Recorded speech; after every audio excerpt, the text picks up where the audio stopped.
All right, YouTube, so I'm gonna do a quick video about this Chinese diesel heater that I got online. It's about 150 bucks. It's a 7,000 kilowatt, which comes out to, if everything is right, somewhere around 27,000 BTUs. But I really don't think it's pushing that. I would say probably 20,000, I would say, is a pretty good estimate.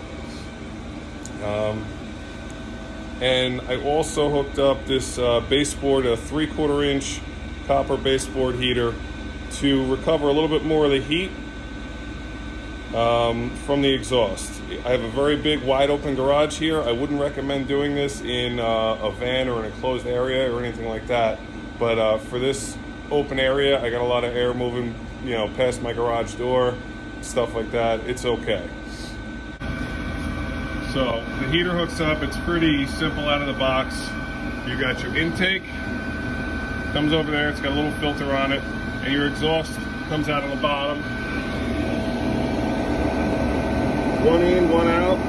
Doesn't really get much simpler than that.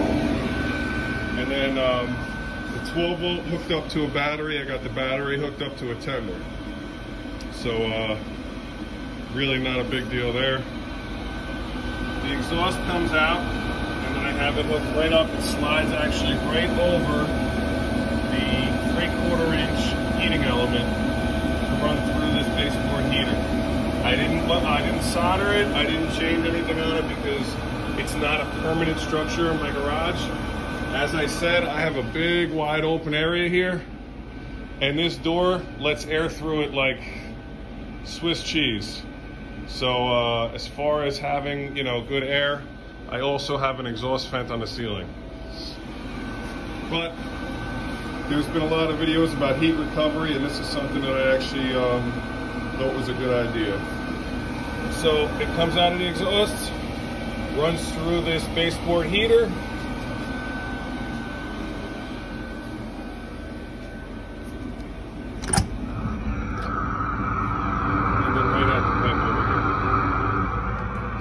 simple, down and dirty, nothing special, but it actually recovers a pretty good amount of heat out of it.